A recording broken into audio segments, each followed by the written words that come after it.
Hello everyone, welcome back to Behind the Pages with Maggie, breaking barriers one story at a time. Today is episode 4, and I think this is perhaps one of the most exciting ones I have ever done because obviously, as many of you know, this channel is dedicated to all the immigrants, asylum seekers, and refugees. And I think what better way to celebrate our different cultures and traditions than highlight the fact that this month is Ramadan. Now, prior to making this episode, I had some understanding of what Ramadan is. However, throughout the course of making this episode, I was just completely amazed by all the new knowledge I have acquired on this beautiful culture and tradition. So today we'll be reading a book named My First Ramadan by Karen Katz.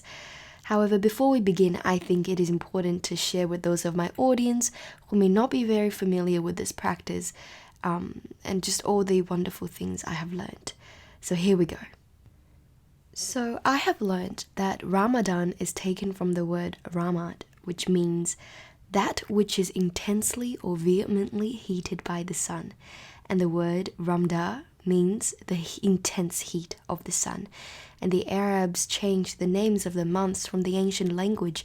They named them according to the seasons in which they fell. And this month fell in the days of intense heat, and that is why it was named Ramadan.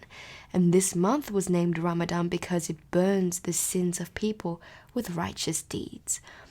And Ramadan is the 9th month in the Islamic calendar and lasts 29 or 30 days, depending on the visual sighting of the new crescent moon. Ramadan, like all the other Islamic months, adheres to the lunar calendar, which follows the phases of the moon.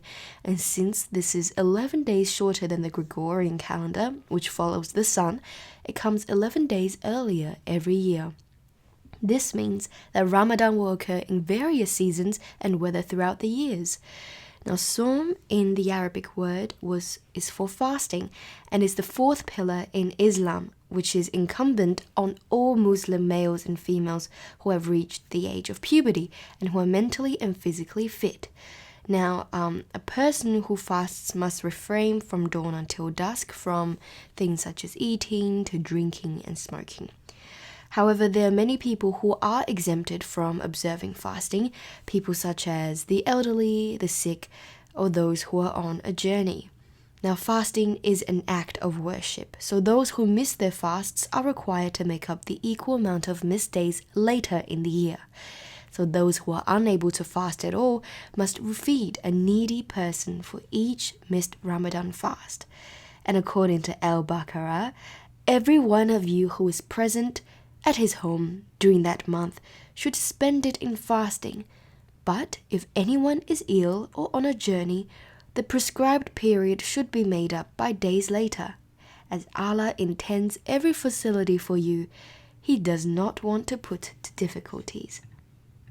Well, I hope that provided just a little bit of context for the story we'll be reading today.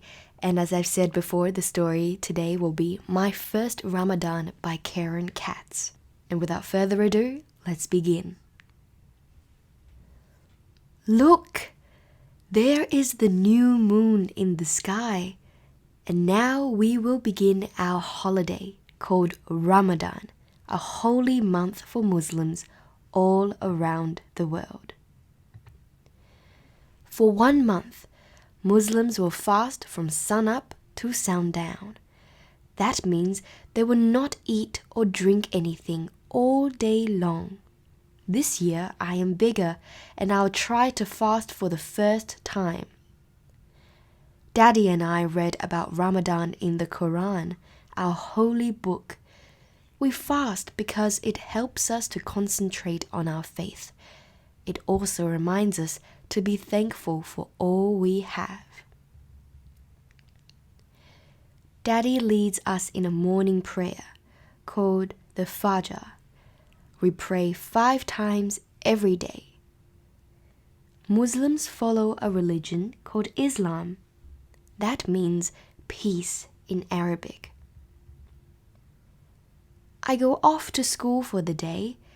It will be hard not to eat or drink, but we stay busy at school making calendars for Ramadan. Sometimes we learn songs and play games. At the end of the day, as the sun begins to set, we get ready for our evening meal. Before we sit down to eat, we wash our hands and eat a sweet date, just like Muslims did almost 1,400 years ago.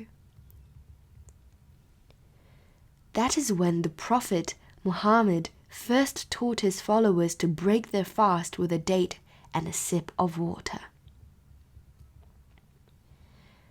At last it is time for iftar, our evening meal. We eat on the floor to keep our special tradition. We say a prayer called Maghrib, and then it's time to eat. I am so hungry and everything tastes so good. We go to the mosque to pray, and the mosque looks beautiful standing tall against the starry night.